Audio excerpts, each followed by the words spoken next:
We want to talk about the fact that we are facing this huge challenge that buildings and construction are accounting for around half of the UK's carbon footprint, that many of the materials that we rely on are inherently carbon intensive, and that even if and when we do decarbonise our sector, there are a plethora of biodiversity and social justice issues that we also have to urgently address. And we're often told that technology will save us, and certainly it does have a part to play. But as projects like BedZED and others that I hope Bill will talk to me about today tell us, it's not just about kind of automated demand response efficiencies and as yet uninvented concrete alternatives. It's about clever design that's aware of its context and its climate.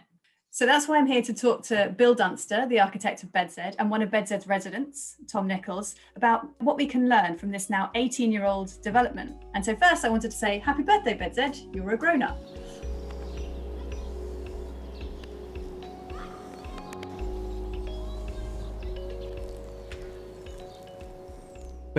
BedZED was really an attempt to ask some questions. It doesn't pretend to have all the answers, but the questions are probably worth running through.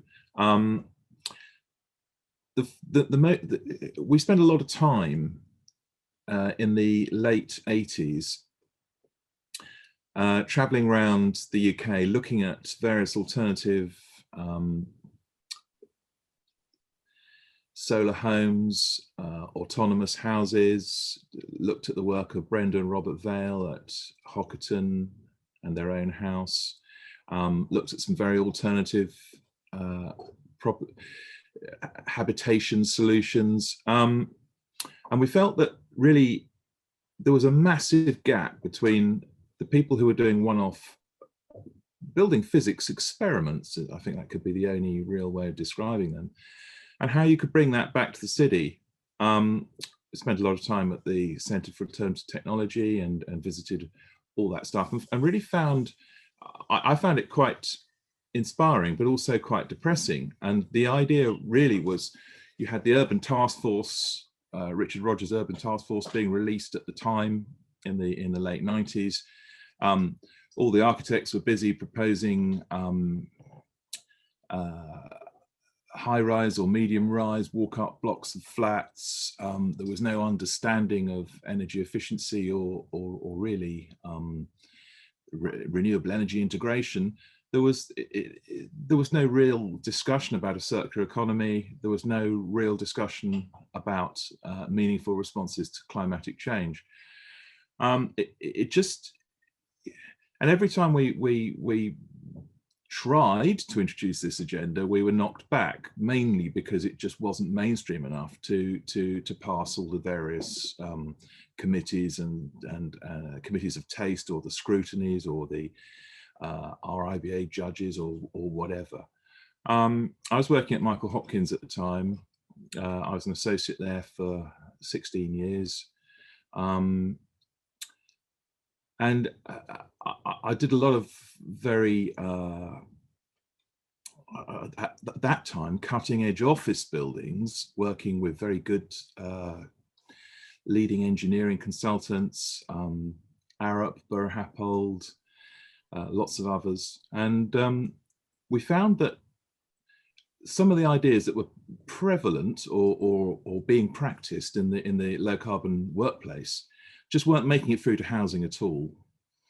And my particular, the project where I really sort of felt it was going a bit wrong was when we did Nottingham University New Campus and on the Raleigh Bicycle Factory at Hopkins, and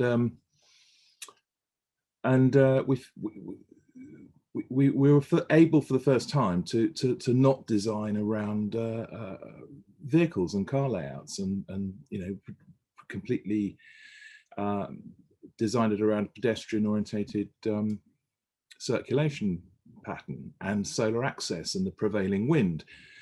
And we really felt, there was just no point anymore in designing yet another office park if the carbon footprint of people going to work was so high. So BedZED was an attempt to say, look, let's bring everything together. Let's muddle it all up again. Let's not build any more dormitory suburb, because you can see what that looks like straight over the fence. Let's go back to the complexity of a sort of more medieval city where, you know, it has 24-hour occupation. There's lots of different activities happening, and we tried to compete in the sort of social housing market to try and find housing providers that were interested in that in those concepts.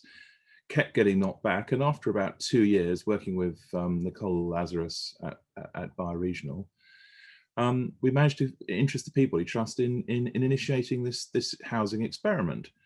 And the idea really was to try and take a very rundown part of London, which really had nothing much going for it at that time. It was on a disused old sewage treatment farm. Historically, nothing had happened there probably because of the smell, and the land all around had been zoned for various antisocial activities ranging from landfill dumping, gravel extraction, incineration,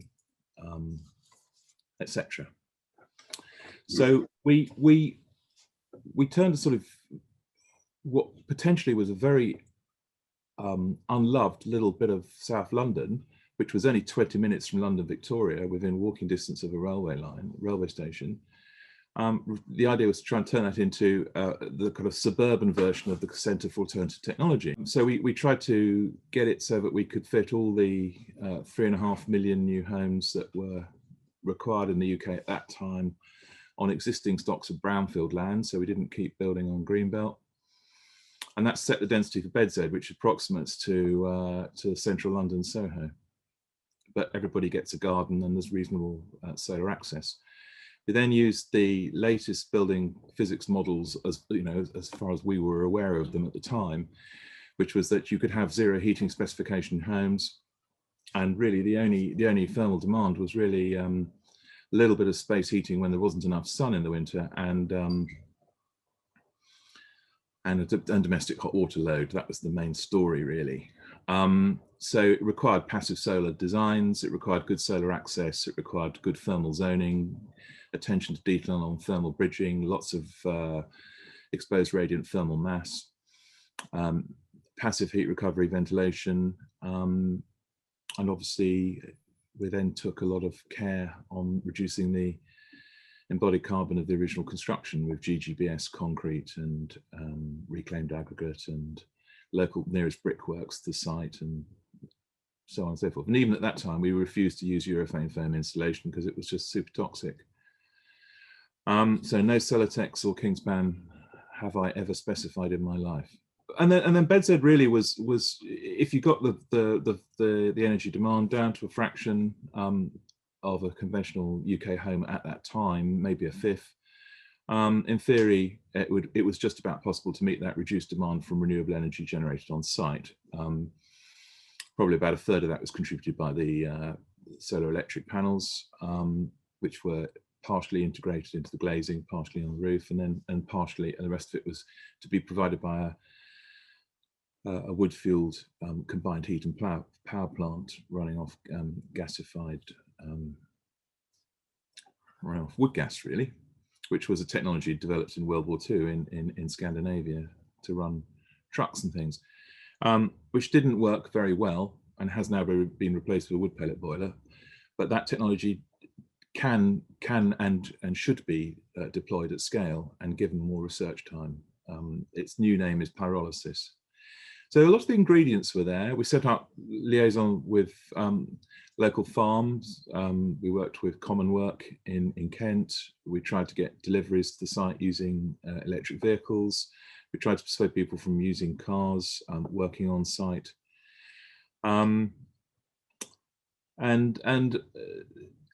Really, I suppose above all, the intention was to try and provide a higher quality of life and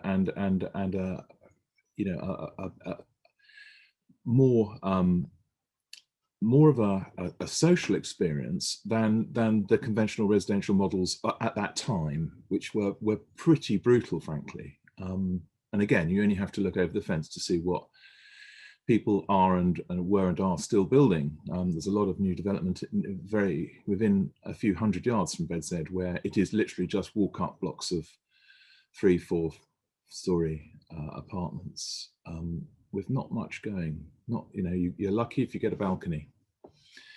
So the intention was to give everyone access to sunlight and their own garden, and provide a place where kids could play, reasonably secure environment, and hopefully some of those ideas have come through. The social facilities, the power generation, the water treatment on site, the living machine, all these things did work for a time and got replaced or upgraded, are still partially working.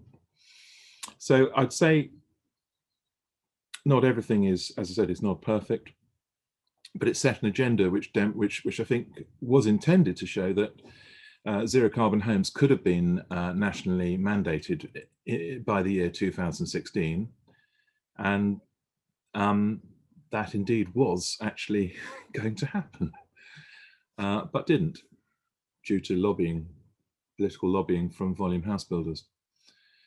So I suppose I'm a little bit frustrated because I sort of feel the ideas behind BedZED, particularly the solar urban design, I think the green roof technology, and particularly the roof garden technology, a lot of those ideas could have, and indeed still can, help deliver reasonable mid-density social housing, and indeed of all incomes. But I see nearly no real attempts to really radically balance the conflicting parameters of daylighting, solar, passive solar, renewable energy generation, privacy, amenity space. I don't see that debate at the moment. Maybe I'm not looking, but I don't see it.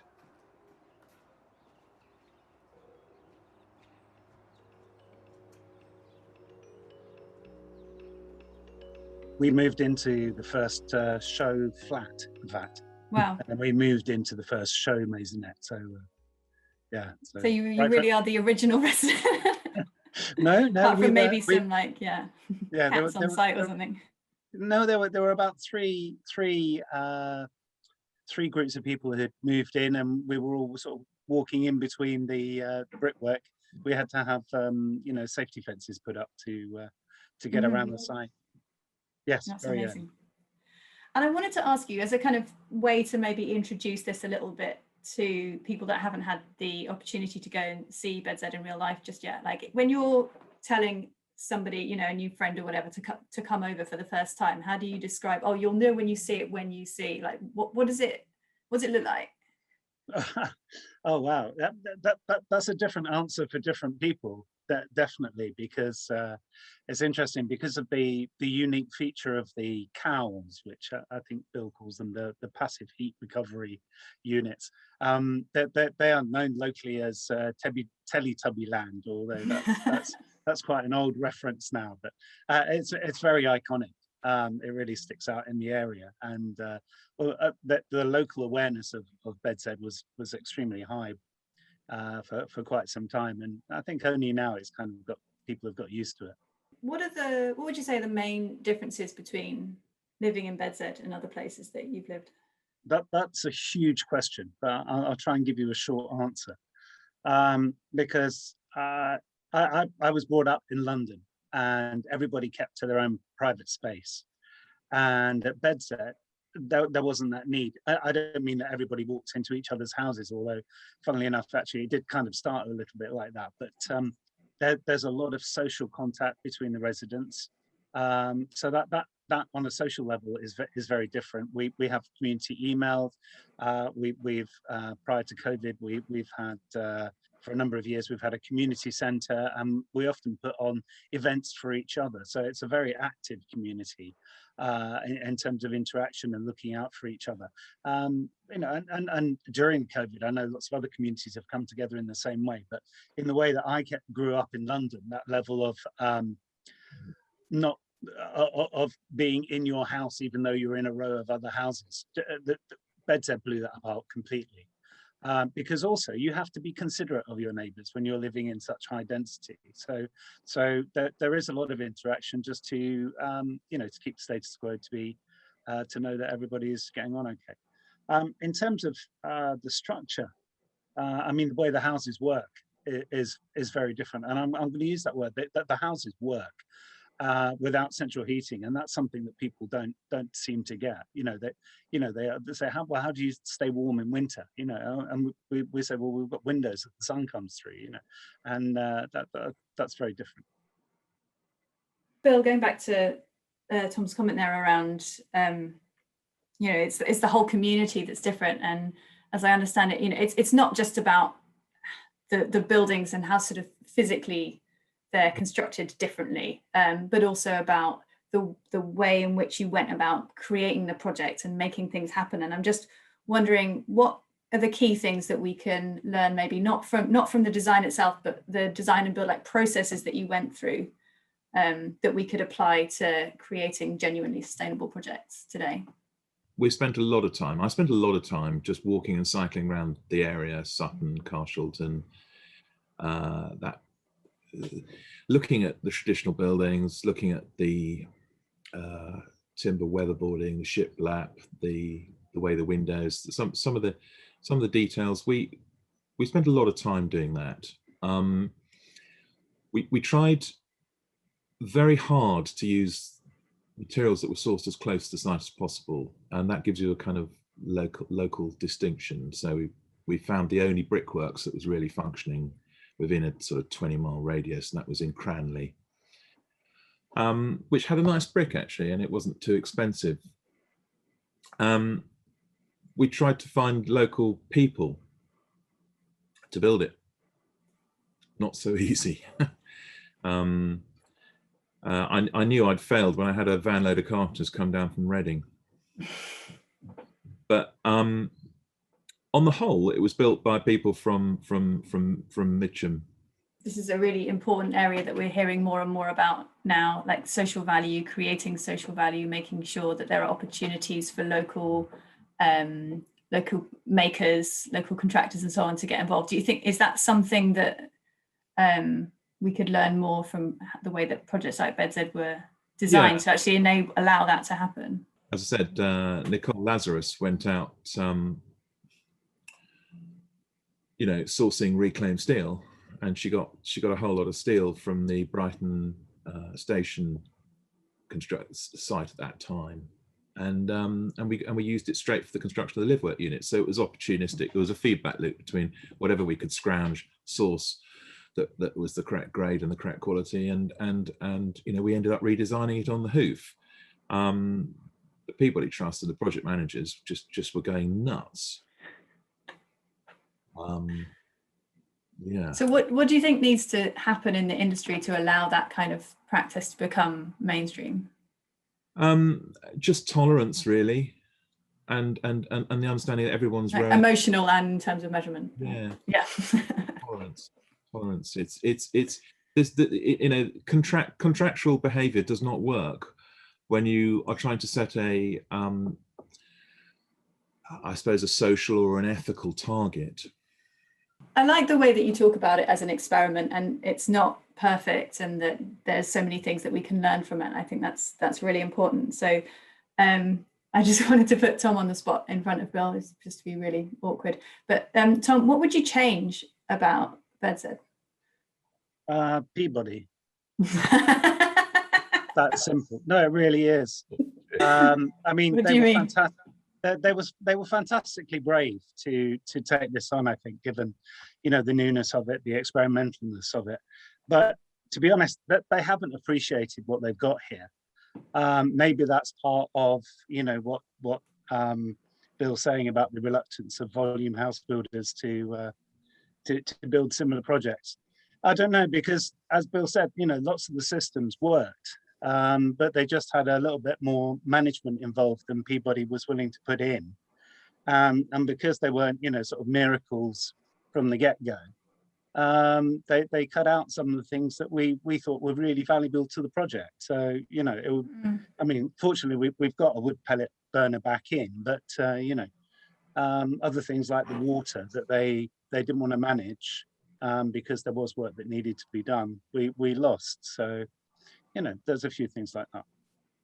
So is that part of that tolerance piece that, you know, we need to change the way that sort of construction contracts and appointments and so on are arranged, that, you know, you build something, it's done, it's perfect, you leave, you know you're not going to get sued. Is that process not really conducive to building genuinely sustainable developments? Yeah, I think that's a very perceptive point, and I would say that's the only way. You have to, everyone has to find a way. There's no such thing as a perfect project, there's no such thing as a perfect design, there's no such thing as a perfect consultant, there's no such thing as a perfect resident, there's no such thing as a perfect owner.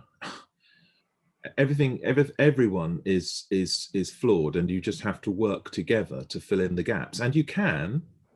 Okay, that's got to be the message, is tolerance. So I mean, I think we've talked about a lot of the challenges that you faced in realizing the scheme, and that's the kind of one of the key learnings from it. I was wondering if you could describe how you've developed some of the design approaches that you used for BedZED since then, like over the sort of 20 odd years since then. I mean, the zero bill homes, for example, and how's your portfolio since BedZED built on those ideas? We've kept going, and we haven't given up on anything that I promised. So whatever the agenda was then, it's still the same now. I think it's I suppose what's most exciting for me anyway, as an architect, is that you can take the same building physics models, you can take the same principles, and you can apply them to different locations and different sites and different briefs, and you get completely different architectural form. In other words, it's not all the same at all. And you can, you move BedZED, a slice of BedZED through to, we took it through and we built the London Pavilion for the Shanghai Expo, which was built incredibly badly in about 6 months. And that's interesting. You can see how it changes with the weather. You can see how it changes with the culture. So there's a lot of, I suppose the approach or the strategy has merit. I don't think it's particularly easy to sort of say, you must, there's one thing which is better than anything else, because the whole point about it is that nothing is better than anything else. It's the integration of a whole series of very complex systems that makes something like this work. So that it's rather difficult, actually. It's difficult to teach, it's difficult to explain, it's difficult to sell, because there's nothing so dramatic that you can say, well, that's the magic answer. If you're talking to a government minister, and they say, well, what's the most important thing about BedZED? Well, the most important thing about BedZED is that there isn't a most important thing about BedZED. It's the integration. So I think it's rather subtle in a way. I don't know how you really sell any of these ideas, and we haven't been particularly successful at doing so, mainly because big money hasn't come in behind it. I think that's changing, mainly because I don't think anyone's got a better plan, and we're rushing headlong into climate change and energy shortages and so on and so forth, resource shortages. I think that all the things we were trying to do, say in codes for sustainable homes in 2016, all these things will become mandatory, presumably sooner rather than later, and volume house builders will be doing BedZEDs, maybe. Do you think sort of there's a really critical role there then for environmental regulations, for changing sort of building regs, planning systems, to make these ideas and cut the sort of the culture of around the process as well replicable? Like, what needs to change in the context to make that happen? If you've got an entire industry geared around delivering the legal minimum specification that you can get away with, and that is what the construction industry does, and I just don't, you know, how can you produce projects like BedZED? It's an act of generosity from the Peabody Trust to commission it in the first place. Having got it, I think they were well confused. But you know, these were, there was a very optimistic spirit at you know, at the time, just before the millennium. There were so-called millennium projects. There was the Earth Centre in Doncaster, which we participated in. There was Greenwich Millennium Village. There was a feeling in the air that we really could design our way out of all the sort of pressing problems. And yet, really, I do feel the ball was dropped. Has anything changed in the last couple of years? I mean, I feel like the industry's woken up a bit, and I know that we're not there yet, but have you noticed a difference in the way that people, maybe the kind of inquiries that come in, or the kind of conversations that you find yourself a part of, do you see that changing at all? Maybe it is starting. Maybe, I mean, Extinction Rebellion has been the most refreshing thing I've seen. I got very, very disillusioned after they built a one planet incinerator right next door to BedZED. Yeah. You know, that was the end. So Extinction Rebellion, I think, and that feeling that change has to happen is wonderful, and they're meeting in BedZED. Even with you know, some of the Peabody's withdrawal of support on some of the living machine aspects, I still think that BedZED stands for something really, really important. That without some of those living machine systems, BedZED looks less radical, but it still is a major step forward in terms of the systems that are still in place and how the architecture and that still makes a community around the home. I remember a conversation I had with somebody way back, and they said, oh, but you know, people don't want that. You know, when you talk about BedZED, oh, people don't want that. And I wonder, you know, maybe at the time, is it a case that there is a niche that could be spread of something that's like BedZED now, with the benefits that BedZED now offers, but not too radical?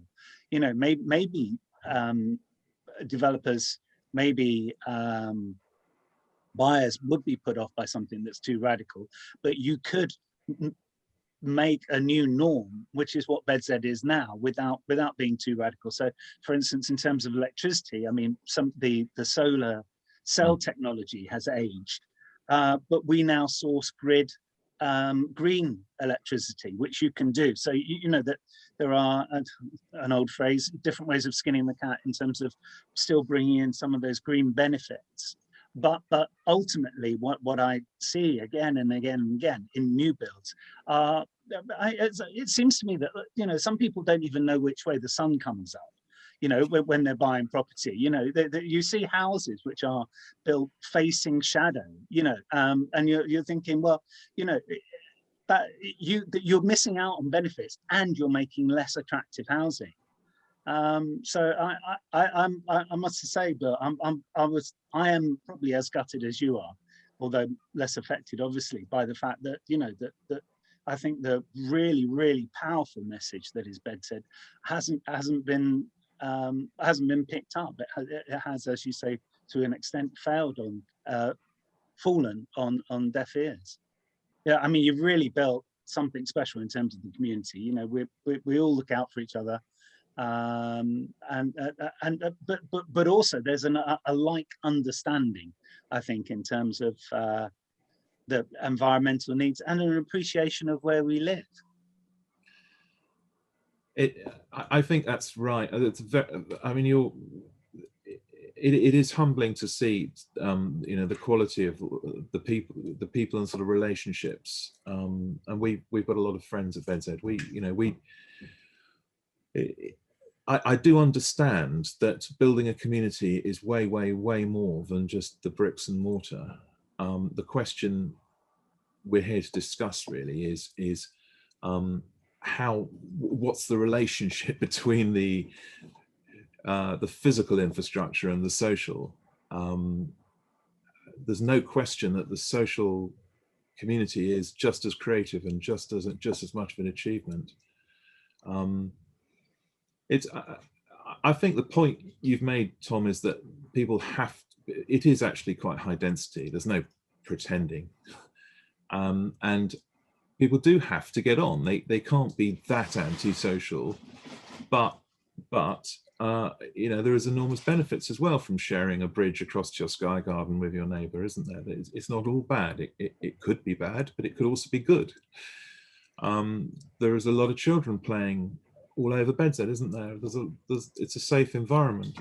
So there are some things, you know, which we intentionally placed all the cars at the edge of the site, and got an awful lot of stick for doing that from the client and the local and the estate agents, who said people must park, they must have your car parked right outside your front door.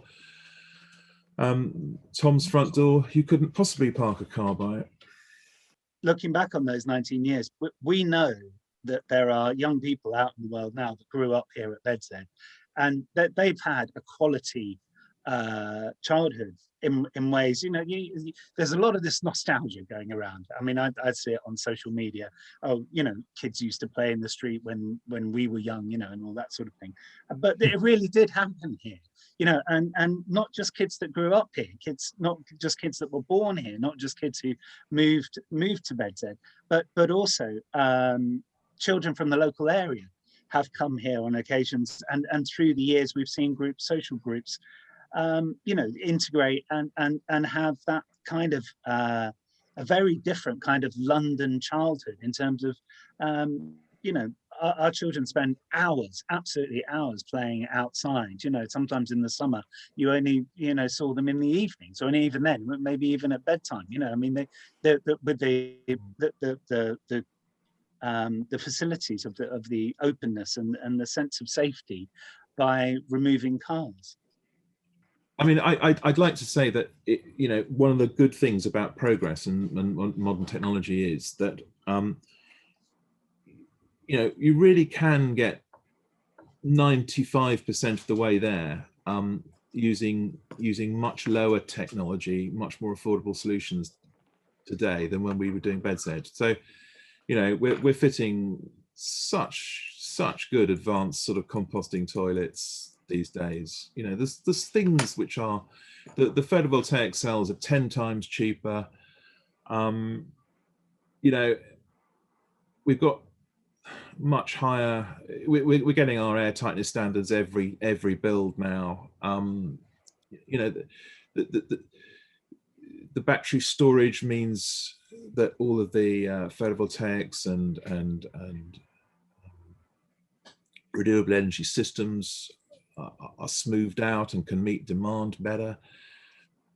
You know, it's really extraordinary. Vehicle to grid, you know, the electric car. We you know, we were when we first moved into BedZED as a business, we were running on you know, converted Citroen vans. You know, I had to put windows in the side. Electric car. It's the only electric car you could buy, actually. Citroen. And they're ex-Meals on Wheels. So, you know, the point about importing green energy, I think, is serious. And there isn't enough green electricity around being generated in the UK, and there won't be either. And it's terribly, terribly important that new projects don't use up that limited stock of fuel, because you need that to keep our historic infrastructure and buildings going. You know, and I don't believe in nuclear at all. But anyway, my point is that we can now design projects the size of BedZED, which just about do run off renewable energy and do generate slightly more electricity than they use over the course of a year, which does repay the embodied carbon debt on a very low carbon construction. And that is the definition of whole life climate neutral design. My opinion is that's an absolutely key cultural milestone for our industry and our lives, and people should demand it. In fact, arguably Extinction Rebellion is demanding it. From my visits to BedZED, I think it's what really comes across is that, yeah, and absolutely, you could use today's technology to maybe, shift the needle up a little bit, but you're getting so far just through that, things like orientation and the way the spaces are configured and so on. And that I think we need to have a much bigger conversation about those kinds of design things and how that affects, for example, our ideas of what is beautiful and what is a successful design that sort of come across in a different way. My advice is just simplicity. I think building forms are often too complex. I think designs are often too complex. I think the more technology you end up putting into a design, probably the quicker it will break and the more useless it will become. So you will reduce durability and you will reduce resilience. And what we tried to do, BedZED actually has very few moving parts. And all the ones that exist, whether they're pumps, mainly just pumps actually, they all break. They all break, all pumps break. Anyone who says a pump lasts more than 5 years is wrong. So the question really needs to be, well, look, how do we get the very latest thinking in terms of building physics and intelligent design and advanced simulation and CFD and everything? How do we design out technology? How do we not have any at all? That's my dream. So a future of radical simplicity.